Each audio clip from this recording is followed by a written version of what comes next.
This is the Bleav in Pro Wrestling podcast. Here's Rick Ucchino and SP3 on the Bleav Podcast Network.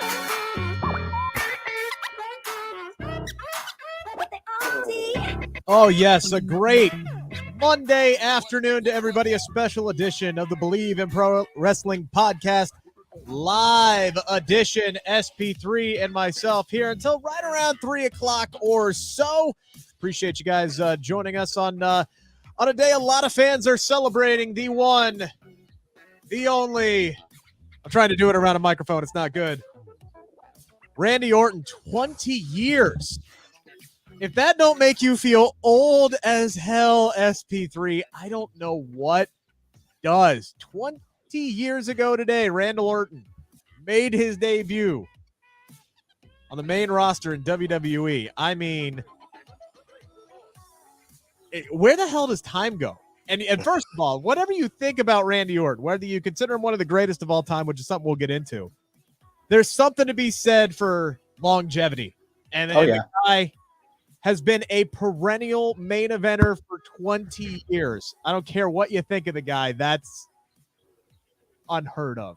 It's rarefied air for him, for sure. Oh yeah, he's up there in one of the defining superstars of this era for WWE.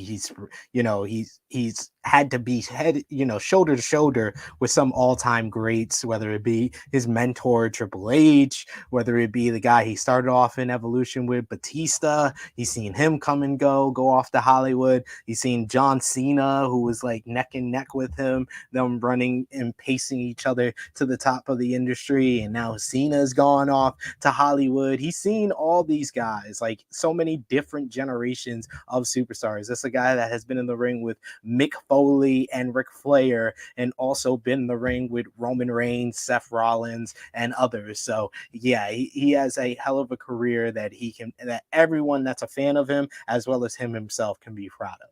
Yeah, and you talk about all these people that have gone off to Hollywood. Randy Orton recently said, hey, look, I'm sure Roman will be in Hollywood in a couple of years, but guess what? I'll still be here. We'll talk about Roman Reigns coming up, because it feels like there's something massive that is missing from SmackDown, right? The last few weeks that I've watched SmackDown, save for the one right after WrestleMania, I'm just sitting here and I'm going, this is okay at times, but it just feels like there's something lacking.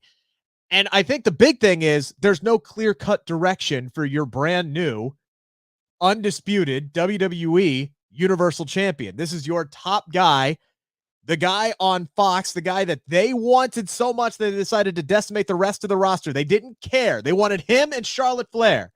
And right now they don't have anything for him. So we'll talk about what the next direction for one Roman Reigns should be. Some interesting news about a new WWE signing. Also happens to be an old signing. Also happens to be a guy who ain't going to wrestle for him. Apparently Bret Hart is back with WWE. What does that mean for FTR? What? Say that again? Your mic is muted there, SP3. He probably won't do anything for them. To be Not honest. A damn thing. Some autograph signings, alleged appearances at like car dealerships and things like that. But you know what? The key word of that is lucrative. So get your money. But what does this mean for FTR? Also, WWE thinking about bringing back the ranking system. What? And apparently, according to our good friends over at Fightful Select, not one, but possibly two surprise returns. One would be downright shocking if you haven't seen the report. One, and SP3 knows which one I'm talking about. Downright shocking if it does happen. But first things first, got to thank our partners over at Bet Online. We would not be here without them. They are the continued #1 source for all of your betting needs and sports info. Find all the latest sports developments, including updated odds on the NBA playoffs, fights, even next season's futures. Don't forget MLB back in full swing now. Who you picking for the World Series? Better not be the Reds. They're 3-13. Bet Online is your continued source for all your sports wagering needs, including live betting and your favorite Vegas, casino, and poker games. Super easy to get started, guys. Head on over to the website today. Use your mobile device to join and use our promo code BLEAV to get started. That is BLEAV, and you will receive your 50% welcome bonus on your first deposit. Bet Online, where the game starts. And a reminder, guys, that we are live today. So make sure make sure to get your comments in, get your questions in. We will be answering those throughout the day. And yes, Chase, Brett is definitely going to be collecting that check for sure. So, guys, get your comments in. But let's start here, SP3. With the man of the day. He's been everywhere. He's been all over social media. He had an interview on the bump. Everybody's talking about Randy Orton and, you know, their greatest moments. And Jeremy and I kind of touched that on Wednesday's show about what we believe to be, you know, some of his greater moments in his career, at least favorites of ours. So I wanted to give you kind of this time to talk about Randy Orton, you know, whether or not to be his legacy. He's gone from certified legend killer to a legend in his own right at this point. But, you know, when people talk about the greatest of all time, it seems like they rarely ever bring up Randy Orton. Why do you think that is? Because Randy Orton, I mean, he didn't reach like the same level of star power that John Cena did, who is like his modern day contemporary. He didn't go off to like Hollywood like Batista did. They didn't even do him leaving Evolution storyline as well as they did Batista. So I think that the reason why he doesn't get talked of as like, you know, the greatest of all time like John Cena has is because he had to run next to Cena. It's similar thing to Triple H, and why Triple H is not seen at that same level of The Rock and Stone Cold. When you're running like side by side with one of the all-time greats, it's whoever's going to pass that line first. And Cena passed that line first. He was the man. He was the 16-time champion. He's the guy that's now crossed over into Hollywood, and he will be considered in the same names of Hogan and Austin and The Rock, while Orton won't really do that. But Orton deserves that for the longevity, because I think he has a similar career, or will have a similar career, similar to the Nature Boy Ric Flair, one of his other mentors, where Flair had that longevity, and a lot of people consider him to go, you know, years after his career is done, or years after the end of his prime was,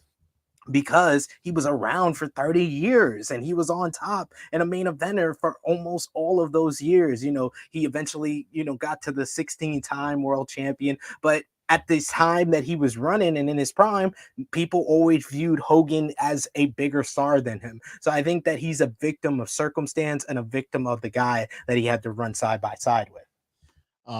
Jeremy and I, when we broke down our favorite moments, I always talked about at the time, because I was such a mark for Christian back in 2011. I didn't really appreciate that rivalry for what it was, because I thought they were doing my boy Christian dirty.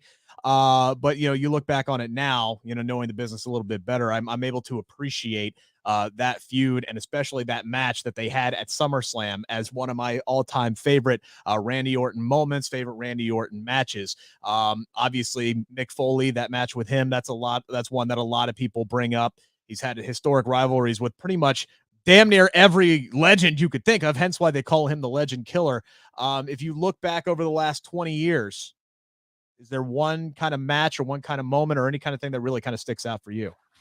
Well, check out WrestleTalk.com. I released a new article, the top 10 best Randy Orton matches of all time. And whenever I think of, you know, I was like Chase. I hated at the time, because I was a big Christian fan as well. Edge and Christian is my all-time favorite tag team.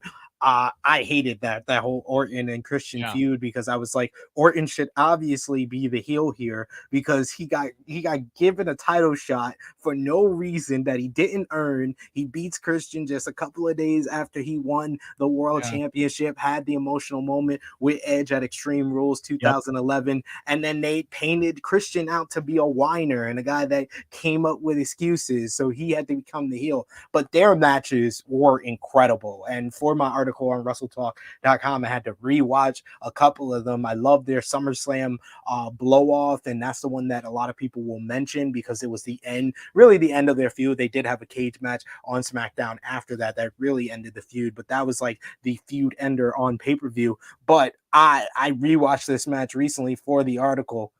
Go out of your way to watch Christian versus Randy Orton from Over the Limit 2011. This was them at their like pure wrestling best. Like, these two guys had tremendous chemistry together, and their matches just flowed so nicely. But I feel like the other matches they had, with the match where Orton wins the world championship, you kind of have that bitter taste in your mouth if you're a Christian fan, because how short the reign was. And then their matches at like Capital Punishment had a wonky finish, the wonky finish at Money in the Bank, which made sense for the characters involved. But this was them, both baby faces, just trading hold for hold, reversals to the yin yang, some great near falls that these fans were biting on. So it's a tremendous matchup that everyone should go out of their way to see. I did make my list for the top 10 best Randy Orton matches. I did have just a few matches ahead of it, but it definitely makes the list of like the top 5 best Randy Orton matches that he's ever had.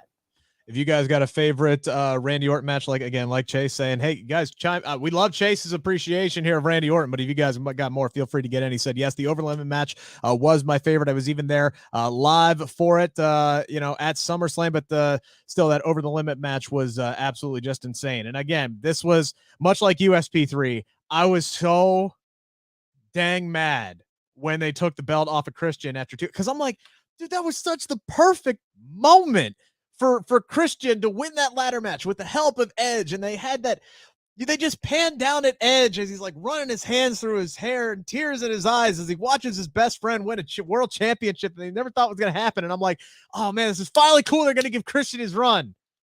Nope, done. 2 days later, it made me hate Randy Orton. And then they turned Christian heel. And I'm like, what are you doing? But again, I think that's one of those things, like the work was so brilliant between both of those guys that while it left a sour taste in a lot of Christian's fans' mouths and maybe even a lot of Randy Orton's fans' mouths at the time, it's aged like a fine wine, right? And that there are some feuds that just don't hold up to today's standards, and we could spend a whole hour talking about those. But this one is one that just absolutely gets better with time. So I do suggest that the same, you go back and you watch those matches because they were absolutely brilliant. But all of that said, we could go back all the way to Evolution and the Legend Killer stage and this, that, and the other thing. I got a hard time remembering a time when I truly actually enjoyed watching Randy Orton perform more than I am right now. Right this moment, this run that he's been having with Matt Riddle, where he's got the 20 years experience, but he's also got like this mindset of like, he almost appreciates it more, and he appreciates the audience, and he knows how to work with them more, and he knows how to feed off of the audience more. And he looks like he is having the absolute time of his life. So that said, SP3, all that 2 decades, his career spans in WWE. Has Orton ever been better than he is right now? Yeah, 100% he has. 2009 was the best heel work that I've ever seen. Even my daughter agrees in the background here. It was the best heel character that has been in the company in quite some times, outside of like Edge in like 2006. I don't agree with that statement. I think that I said this statement on Twitter. I've never seen a feud have as many matches as Orton and Cena and not have a one true classic that I would say is in the top 5 for either man's career.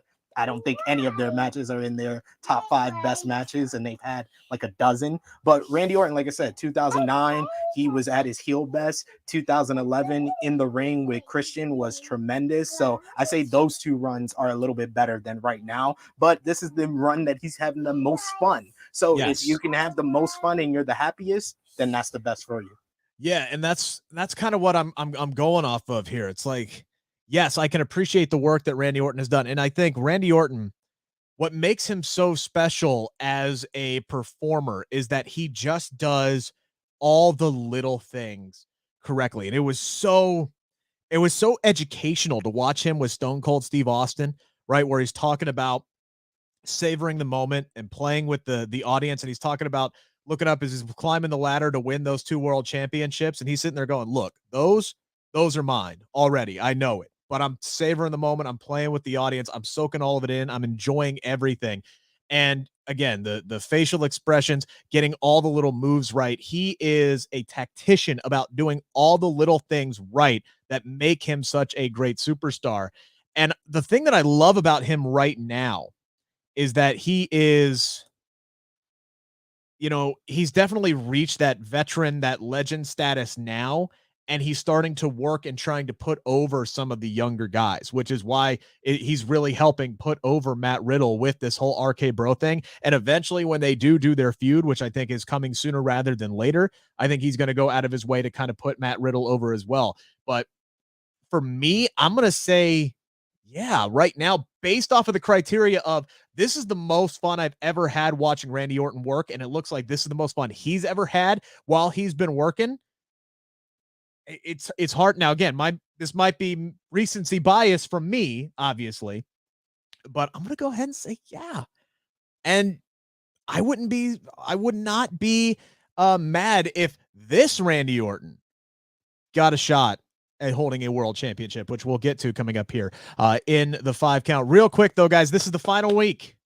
It is the final week for our special running all through the month of April for manscaped.com. Save 20%.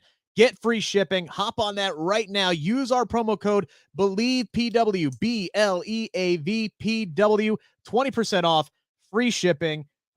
Guys, seriously, Sid and I got some little gifts from Manscaped for this promo that we're running all month long. Guys, this is next level stuff. I'm telling you, it is an absolute game changer as far as grooming is concerned. I've never had a problem with pulling, touching, anything like that. Seriously, it's good stuff. Check it out. Definitely check that out. All month long, we got this promo code again. Bleav PW, 20% off, free shipping. Hop on that as soon as possible. You are not going to want to miss out on this special deal. SP3, let's dive into the 5 count, shall we? Let's do it. It's time to answer the 5 count on the Bleav Podcast Network. Chase also, who, by the way, is a huge Randy Orton fan, if you couldn't tell by the chat, just lighting it up. Says this is his third favorite run for Randy Orton right now. The one with his authority run where he got out of the slump of weird feuds. 2 is his legend killer run, which has made him a fan, which is honestly, like, if he's going to be, like, putting people over here soon, I would love kind of like a run where he's got, like, all these scrappy young dudes who are trying to come in and make a name for themselves by trying to take out the legend killer who has now become a legend. Like, I think that's a story that kind of writes itself. And I would love to see that kind of play out on TV towards the latter end of his years. But this is a guy who's got a lot of years left in him. He's kept himself in great shape. Obviously, he wants to go. I think he said he wants to go to 50. Is that when he said that he wants to go at this point? Here's an interesting thing, though. He's got 14 world championships. If he wants to go to 50, that's a lot of years left. Number 1 on the 5 count, SP3. Should Randy Orton break John Cena / Ric Flairs world title record? Should he get to 17 one day? No. I'm sorry. No. I wasn't as big a fan as like Chase, respect to him. He's a good brother. I wasn't a big fan of the authority run and didn't think that title reign was as good as his previous title runs. Like I said, 2009, 2011 with the World Heavyweight Championship. I forgot to mention the Legend Killer run in from 2003 to 2004. Like that feud with Mick Foley was tremendous. But as far as like breaking the record, I think that Cena should have that. I think that Cena was the biggest star of this era, of this generation. And although that he's more of like a part-timer now, if anybody's gonna break Ric Flair's record, I feel like it should be John Cena. I think that if Orton breaks it, it'd be more of just like a lifetime achievement award, which I'm all happy for him to get that lifetime achievement award and have him end with like something that he could say that he did over John Cena. That'd be great for him. But yeah, I think I see the comment coming already. I think that if anybody's gonna rate this 16-time champion, it's going to be Charlotte Flair. It's going to be Charlotte as women's champion. She's going to be the one that breaks it. I think that Orton does have the type of resume and the type of career that you could say that, yeah, he should. But do I think it's going to happen? No, I don't. I would love, and Queen agrees that he shouldn't, because Charlotte needs to break it, because if she doesn't win, if she doesn't do it, all of these winning these championships have kind of been for no reason. And even Charlotte will be saying there's been a lot of her title wins and title reigns that have felt kind of hollow. And I think a lot of people would say that of this current run of hers as well. Winning the belt off of Nikki ASH, and she was really just kind of getting going with her championship run, and then they put it on Charlotte, and it's just kind of been flat from jump with Charlotte on that one. There is part of me that would like to see if they could figure out a way to do it. I would like to see 16-time world champion Randy Orton against 16-time world champion John Cena with the world championship on the line. Have a match for the record breaker. I think that would be really damn cool if they could figure out a way to make that happen. The problem is, I don't know how much longer John Cena is going to be around. I think Randy Orton's got plenty of time with Randy Orton. You would like to think you do with Randy Orton. I don't know how much time or how things would kind of line up to do that match with John Cena. Part of me's thinking, yeah, go ahead and do it. I know it would be like a lifetime achievement kind of a thing, but I think Orton deserves that recognition because he doesn't get that recognition. I know he's already got an accomplishment sheet a mile long. Hang on, I saved this earlier. 14-time world champion, first ever WWE world heavyweight champion, youngest world heavyweight champion, Grand Slam champion, most matches in premium live event history. That still doesn't roll off the tongue very well. 2-time Royal Rumble winner, Money in the Bank winner, most matches in Raw history. I mean, the guy's resume reads fantastic, but he still doesn't get that damn respect. I think being a 17-time world champion is undamn deniable. Sorry, Cody Rhodes. And I think he kind of has earned that. Do I think it's going to happen? Hell to the no, I don't think it's going to happen. That is clear cut. If they're going to have anybody break Flair's record, it's going to be a Flair, and it's going to be Charlotte Flair. I do kind of have an issue because if memory serves me correct, SP3, wasn't the last time that John Cena won the world championship? Wasn't it that hot potato stage leading up to Orton winning it at WrestleMania over Bray Wyatt? Early 2017, where he beat AJ Styles at Royal Rumble 2017, which is in John Cena's top 5 best matches that he's ever had. And then Cena lost it to Bray Wyatt in the Elimination Chamber, and then Bray Wyatt lost it to Orton at WrestleMania 33 after Orton burned his childhood house down with his sister's soul in it. And yeah. Oh, and don't forget what happened a month later.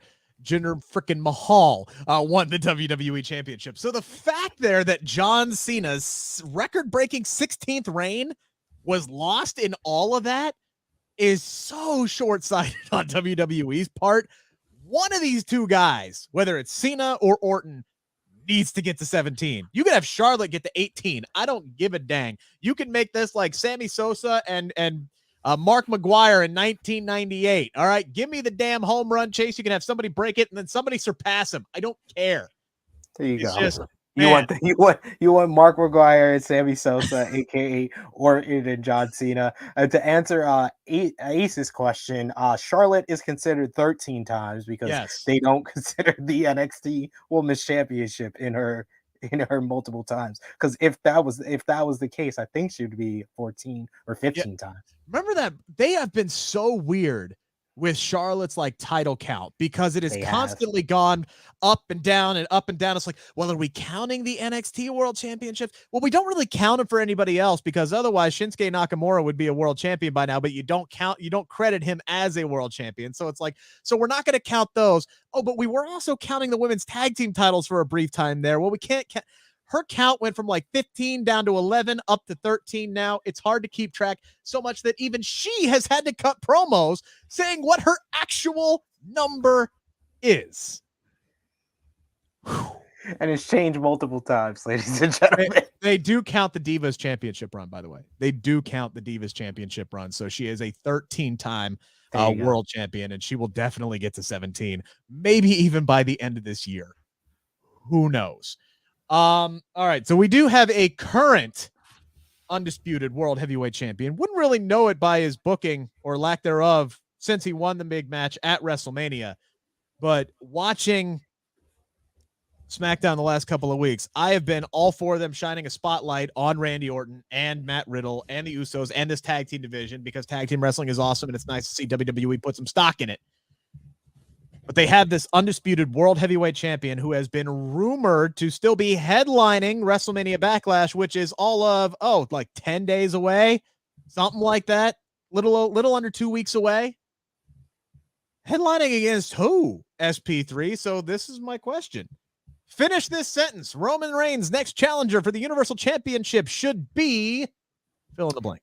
I've been saying this since after WrestleMania when Roman won the Undisputed Universal Championship. It should be Drew McIntyre. We said after WrestleMania 38 that they set up 2 different challengers on each show. You know, we knew that Cody would probably be the challenger for down the line, most likely SummerSlam. So you couldn't go to him immediately, but you had Bobby Lashley get a big win on Monday Night Raw over Omos, and you had Drew McIntyre kick out of End of Days and beat Happy Corbin at WrestleMania as well. So Drew McIntyre should have been the guy. They should have started this feud right on the SmackDown after WrestleMania. I don't know why they decided to have him waste time with Sami Zayn and book the same finish 3 weeks in a row to get us to a cage match. I don't understand that. I never will, but it should be Drew McIntyre because Drew and Roman Reigns had a great matchup at Survivor Series 2020.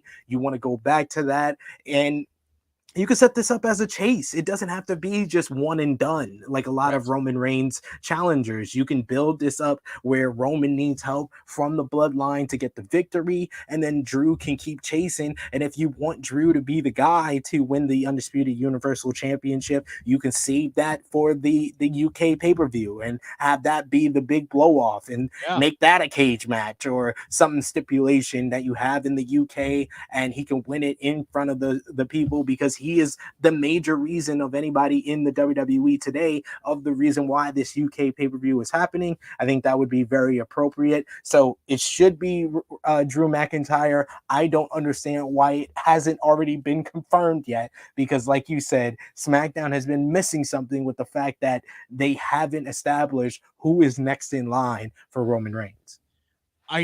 There's part of me that thinks they're kind of building toward it, and I kind of respect it in a way because so often so many title feuds are just set up by, hey, I got next. And I hate that. I've absolutely ragged on that in the past of like, oh, I haven't won a match in 6 months, but I'm challenging you for the Universal Championship because I want to, as I pull my headphone cord out again. But anyway, so I can't hear anything that's going on, but I'll finish my diatribe and then I'll fix that. But I absolutely hate that. So for me, this all comes down to timing. If you're trying to get a match together for Backlash, which again is like 12, 13 days away, I think it has to be Drew McIntyre. And I think they kind of laid the seeds and started working that this past Friday when Sami Zayn went to the Bloodline to ask them to get involved in his match with Drew McIntyre. And he said Drew McIntyre and Orton and Riddle were talking crap about the Bloodline, and they started mixing him into those storylines. Now all of a sudden they have a cage match after, chaos ensued in the Lumberjack match last Friday. Now they have a cage match here. Now the Bloodline could get involved this Friday on SmackDown, and you could start setting something up between Roman and Drew that way. And if that's going to be your catalyst for getting them on the WrestleMania Backlash card, cool, sign me up for it. If you're not going to have a world title match at Backlash and you're going to wait until the next pay-per-view, I think you set it up with the tag team title match and Randy Orton be the next guy. I think that would make a ton of sense to where Roman, wanting to make sure that the Bloodline gets all of the gold at WrestleMania Backlash, costs RK Bro that match, allowing the Usos to unify the tag team titles, and then all of a sudden you get a pissed off, red hot, massively over babyface Randy Orton going up against Roman Reigns, the top dog, the best he's ever been in his entire career. That either one of those are feuds that could last you the entire summer until you get to SummerSlam, where hopefully Cody Rhodes beats Roman Reigns for the Universal Championship. That's my end game in this situation. But I think you got 2 clear-cut choices between Randy Orton and Drew McIntyre. But again, it's all about timing, SP3. Now let me fix my headphones. Yeah, I think it's all about timing, and I don't think the time is now because Randy Orton is hot as a tag team. I think that this is not going to be in this tag team with RK Bro with Riddle. I think that it's not the time for him to be on his own and going after, singles gold just yet. Just yet. I think that he could be a great challenger for, down the road, maybe Hell in a Cell, maybe after they get through their stadium shows, or maybe even Money in the Bank. Money in the Bank is another stadium show where you don't have, the pitch perfect challenger for Roman Reigns at that specific pay-per-view. SummerSlam could be Cody Rhodes. If they want another big challenger and Roman Reigns survives Cody Rhodes, you can do Drew McIntyre at the UK pay-per-view, but you have the Money in the Bank right before that. Why not save Orton for there? I would love for, Orton and Riddle to have a little bit of a feud with the Usos, not just have this title feudification and then they go to separate ways and then Sure. RK Bro breaks up like they do all the women's tag teams. Right. They should keep them together Easy. just for a little bit. Maybe do maybe make that a tag team Hell in a Cell. It's been a while since they did like the tag team Hell in a Cell. Do that. It's been since New Day and the Usos, which was now 5 years ago. So why not do RK Bro versus the Usos? The Usos can have a great Hell in a Cell match. I would love for that to be the Hell in a Cell match in June. I love the idea of Drew McIntyre and Roman Reigns at the UK pay-per-view, but the caveat to that is, what do they do with Tyson Fury? Is Tyson Fury the angle that they do for that UK show? And Chase bringing up an idea here of setting up, Roman, using Roman and Drew to potentially set up a match with Tyson Fury. Fury, who is reportedly retiring, at least he said it's his last fight, but says he could show up at SummerSlam. He could show up, anywhere in WWE. That might be an angle that they go there. So depending on what they plan to do with the Gypsy King, that could alter plans for what they have going on with the Tribal Chief. Yeah, I mean, I will be honest. I've already read spoilers, so I think that Drew McIntyre is going to be the next challenger very soon, sooner rather than later. I don't think they're going to save it off for the UK pay-per-view. And like I said, from the very beginning, since after WrestleMania 38, I want Cody Rhodes to win Money in the Bank in the stadium in Las Vegas and call his shot against Roman Reigns and beat Roman Reigns at SummerSlam. So this whole Roman versus Drew is a figurative thing if Roman Reigns survives Cody Rhodes. If you're going through my head and my booking, then Cody's winning the title at SummerSlam, and then he converts maybe a UK star at the UK pay-per-view. Absolutely. A lot of for once, there's a lot of possibilities about what's coming up. Again, they did a really, really good job coming out of WrestleMania of at least setting up options. They just haven't gone to one yet, which is like the weird thing. And maybe Roman just wanted to take a little time off. Cool. I completely understand that. We'll see what happens moving forward. I have not read the spoilers yet for SmackDown, which was taped last week, because for whatever reason, they're not doing a SmackDown live in the UK, which usually they tape those and then air them later. I don't know why. Which is always one of their hottest crowds. It is. I don't know what they're doing. I don't understand why you have a tired crowd that just saw 2 hours of your first SmackDown, which wasn't the most thrilling episode of SmackDown. Albany. And then Albany, and they were already dead for that episode. Imagine how, man, we're gonna hear so much can pop and can crowd noise on this show on Friday. Especially when they're running back a lot of the matches that were on the show previously. At least one we've seen 4 weeks in a row now with Sami Zayn and Drew McIntyre. Whew. Love those guys. But man, it's tough when you're running 4 matches in a row and the first 3 were all exactly the same. Sammy just trying to haul ass out of the arena. Let's try to make some sense of this, SP3. Reports are that WWE has signed one Bret the Hitman Hart to a very lucrative contract, which will allow him to work indie shows. So he's going to be allowed to manage FTR there. But after a lot of teases, with Cash and Dax talking about possibly bringing in Bret the Hitman Hart as their manager in AEW, that is not going to happen because he has signed this deal with WWE now. Don't know what he's going to be doing, if anything. Probably nothing, as we alluded to at the top of the show. So I'll ask you, is this a smart play on WWE's part to just go ahead and sign Bret Hart to this big deal and keep him from going to AEW? Is this a smart play for WWE to do this? Yeah, I mean, they want to do anything, regardless of what they say on conference calls. WWE has made it clear, especially in recent months, AEW is competition to them. They said it in a damn lawsuit against Major League Wrestling. So you can't never erase that. That's in the law. That's in the public annals of document. history, ladies That's and in gentlemen. the annals of history. You said that they have become a viable competitor in this whole wrestling business. So you can't deny it anymore. The next question that you get at a conference call and you say that they're not competition, we're gonna call you a bold-faced liar, or you either lied there or you lied in court documents. I mean, I'd rather you had lied in the conference call than court documents. So they are competition here. So you want to stop a WWE Hall of Famer and WWE legend like Bret Hart from working with them. And it would have, and you kind of saw the signs was already there with FTR kind of backing away. They're not doing as much as the references as they were before for Bret Hart. Like they were doing sharpshooters in matches against CM Punk, but now they've stopped doing it. So I think it is a smart play on WWE's part to keep him close to the best. Hopefully they do come up with ways to use him, like, because you don't have, British Bulldog passed away. You don't have him for the UK pay-per-view.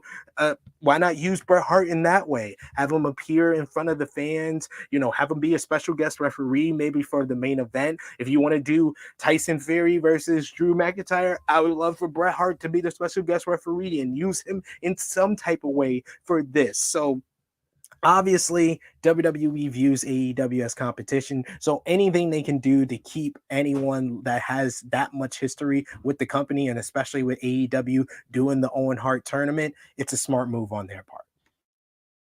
The other thing that I found interesting about this is that AEW never contacted Bret Hart to be a part of the Owen Hart tournament in any way, shape, or form, as a presenter, as anything. Never even picked up the phone and called him, reportedly, which is mind-boggling here. So from that angle, where they have all of these things that AEW is trying, as SP3 has just got the guests rolling in, AEW, it seems like they're trying to set up all this kind of stuff for Bret Hart, but never really contacted Bret Hart to bring him in. In that way, yeah, AEW kind of has some egg on their face now. So, WWE from that standpoint, yeah, this is kind of like sorry about your luck kind of a thing. But at the same time, I'm sitting here and I'm going, what would Bret Hart really do in AEW? Like, he would be a manager. And I'm sitting here and I'm going, do I really tune into shows to see a manager? And part of me is going, not really. I don't tune in going, man, I can't wait to see what Tully and Taz and Vicky Guerrero and this and the other thing, Dan Lambert do tonight on the show. But then again, Paul Heyman, William Regal, hell yeah, I tune in to see Don Callis. When Don Callis was with the Kenny Omega, he was one of the best parts of the show. Taz has kind of taken a step back, but you see him on AEW Rampage, and he's one of the better parts of that commentary team. That gets a little cluttered from time to time, but him pitting the shine on either Hook, on either Ricky Starks, Powerhouse Hobbs is always fun to do. So yeah, they can be managers that are hooks, and Bret Hart just being involved in the Owen Hart Cup would have been a lot of fun. And I think that it came down, I think the reason why AEW didn't ask him is that they probably looked into it and found out WWE was already in talks and making their play based on the references that they were doing. They saw the signs and the breadcrumbs being laid out, and they were like, you know what? Swoop, let's take him out of the play. Here's the other thing right there. I find it very non-coincidental that there are reports, and FTR doesn't need a manager. I agree with you, Ace. We have reports that WWE wants to bring in FTR once their contract is up in a year. Now they sign Bret Hart.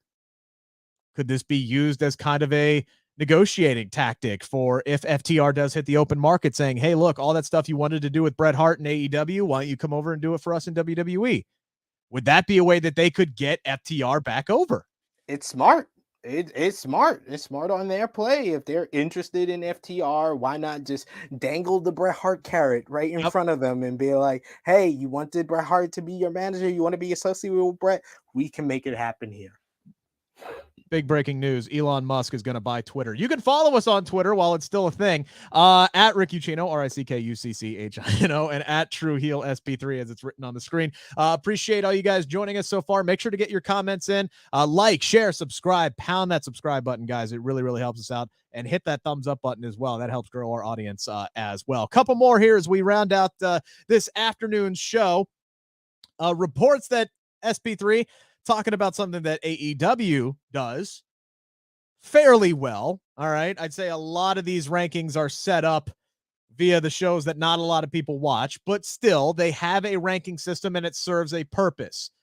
WWE sent out a survey recently to some select fans asking about certain things, and that includes bringing back some form of a ranking system. This is something that they have done before very briefly, and then it disappeared into the wind. So SP3, should WWE bring back some form of a ranking system in the near future for its superstars? This is another instance of WWE saying one thing and then doing another. like I said, they said on the conference call, AEW is not competition, and then said in court documents, AEW is in fact a competitor. And now they told us before the reason why, you know, some of your favorites don't get wins is because wins and losses don't matter. And now they're thinking about bringing back a ranking system, like that ranking system that happened when Daniel Bryan was SmackDown general manager. It seems like so long ago, and it only lasted like a couple of weeks. Like, it didn't even last that long, and it didn't even make too much sense. If they're gonna do any type of ranking system, I would like them to go back to like the power rankings that they used to do on the website, because that used to be fun to kind of look at, to see how they ranked the wrestlers, and it was more based on like the people that work on the website more than it was the writers and, you know, the creative people in WWE. So, or something voted on by the fans. Make it different from what AEW is doing. Make it something voted on by the fans, not based on wins or losses, because like you said, wins and losses don't matter. Make it more of who's the most popular. That's how the ranking system can be. So if the question is, should they? Yeah, why not? If they wanted to do some kind of audience weekly thing, look, top 10 lists, things like that, those do really, really well on social media. If they want to do some kind of a fun play on that and get their WWE universe involved, sure, have fun. I think that's something that they could actually just, like, their social media team would keep up with. You know, top 10 moments of the week, rankings, do something like that. Get the audience involved, some form of Cyber Sunday level involvement here. Yeah, do that. That's great. Cyber Sunday, that's another thing I can't believe they haven't brought back in today's social media world, but still, I digress. That makes a ton of sense to me.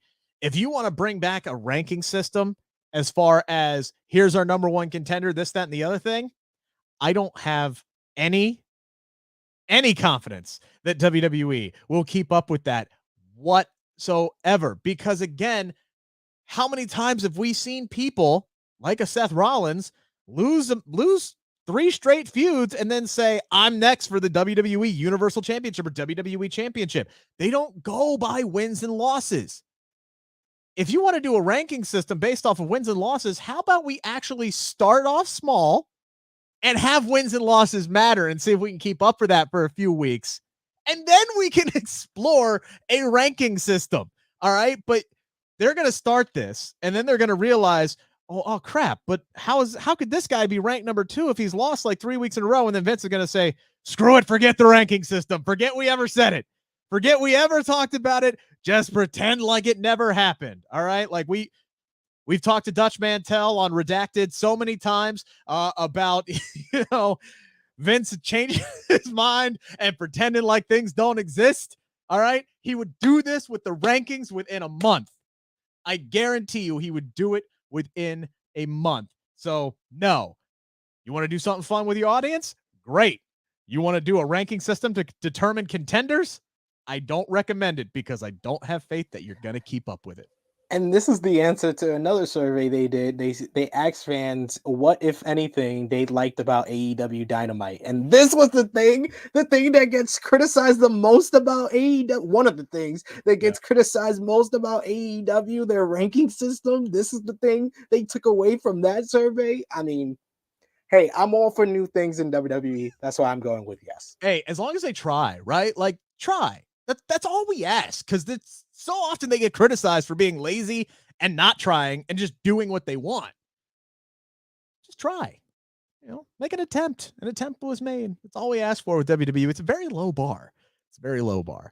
SP3, I don't know about you, but I'm actually pretty excited for Monday Night Raw tonight. Apparently we're gonna get maybe not one, not two, not even three, but maybe four surprise returns. Fightful Select reporting that we might be getting two surprise returns tonight. One we know is going to happen. Becky Lynch will be making her first televised appearance since losing the Raw Women's Championship at WrestleMania 38. So obviously I'm very excited for that, because Raw has been missing something, and it's been her the last 3 weeks. In my opinion, she brings a lot to the show. So I'm looking forward to roll your eyes all you want. She's the best. She's the GOAT. I think Raw's been all right. I had this conversation on Twitter with Louis Dangor. It's been the better show since before WrestleMania, and then since WrestleMania, they've added Cody Rhodes, so it's still the better of the shows going on. No question. Still doesn't mean that it hasn't been missing something.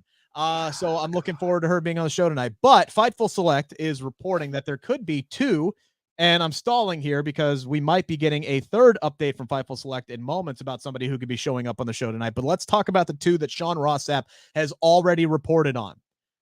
One, Asuka could be making her return tonight. Sorry, spoiler alert, by the way, for anybody who didn't want to know. Asuka may be making her return tonight to start off a non-title feud with Becky Lynch. Okay, that gets me incredibly excited because those two work absolutely incredibly with one another. There is nobody who has gone out of their way more to make Asuka feel like a big deal and a marquee badass opponent in her entire run on the main roster than Becky Lynch has. Becky Lynch has mad respect for Asuka, and she makes sure to go out of her way to tell people how freaking awesome she is. And for a while there, Asuka was her white whale. She just could not get over Asuka, and then eventually she beat her, and she's beat her a lot now. But there's a lot of meat there that they can dive off of, with Asuka being the one that she handed the championship to. And then by the time Becky Lynch comes back, Asuka's not the champion anymore, and Bianca Belair has risen to new heights, and now Bianca's stolen her title. I could see some kind of backroads wonkiness in Becky's mind where she kind of blames Asuka for Bianca's rise. Like Asuka didn't rise to the occasion and keep somebody like Bianca Belair low down on the totem pole. And now all of a sudden, all hell's broken loose and Becky's lost everything. I could see in her twisted way how she could blame Asuka with that. So I think there's a lot of ways that they could go with that. I'm very excited to see that if that comes to fruition. The other name is the one that I will believe it when I see it, SP3. And that is the fact that there has at least been a pitch that has been made to one Mustafa Ali to make his return to WWE as a member of Monday Night Raw, because, of course, SmackDown doesn't need anybody. Jesus. Put Mustafa Ali back on Monday Night Raw after he requested his release from the company in January and said, I ain't coming back. Even multiple times said, look, I don't want a Royal Rumble appearance. I want my release, I believe was a tweet that I saw from one Mustafa Ali. So with those two potential appearances in mind tonight, SP3, which one has you more excited to tune into Monday Night Raw? Mustafa Ali. If Mustafa Ali is going to show up, I am ready to see what they're going to do, which I believe is going to be, they're going to bring him in a new gimmick, and they are going to proceed to squash him. They're going to proceed to beat whatever, because they learned their lesson from FTR to Brody Lee to Pac. You don't let these people sit on the sidelines and wait for their release too long, because they come back and they become a star on somebody else's television. So they know that they have to just beat him to death so he is not considered a star anymore, that he's lower down than he is perceived right now, and that's what I think they're bringing him back for. I'm just interested to see what they're gonna do. If it is that, I'm interested to see the reaction from social media. I've told you once, I'll tell you before, I'm an agent of chaos and I love chaos. Asuka is one of my favorite WWE superstars of the past decade. I think that she is one of the best female wrestlers in the world, best characters, best look, best everything. But I am more interested in what they're going to do with Mustafa Ali. Here's the thing about Mustafa Ali, all right? I don't think they would do the whole bring him back and squash him thing because he would never return to television. He would never agree to return to TV to do that. The whole reason why he's sitting at home and not, well, presumably he's collecting a check because he's still under contract, but he could be under breach of contract. I don't know how those things work. But the whole reason why he ain't at work wrestling on Main Event every other week against Mansoor right now is because he was pissed off about his creative direction. So if he's coming back, it's going to be because WWE finally gave him something that's worthy of coming back. I'm excited for either one of them. Asuka and Becky, they always make magic together. And, you know, like, I'm all for more marquee, non-title women's feuds because we don't have enough of them. We just don't have enough of them, which is why I'm excited that Becky's out of the title picture, at least for now, because we know they're going to showcase her. Then again, I thought the same thing about Charlotte, and then we ended up getting Charlotte, Lacey Evans, and Ric Flair. So be careful what you wish for, all right? Just be careful what you wish for.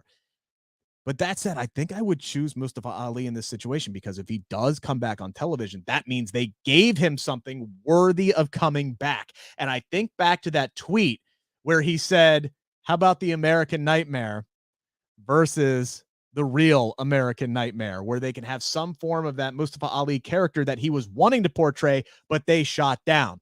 So maybe they made a creative pitch to him that makes a ton of sense, that jazzes him up, that gets him back. If you paid attention to his Instagram, if you paid attention to his Twitter, he's been keeping in great shape. He is jacked beyond all belief now as far as Mustafa Ali standards is concerned. So he's a little bit bigger. So maybe Vince sees a little bit more value in him now that he's not scrawny tiny man anymore.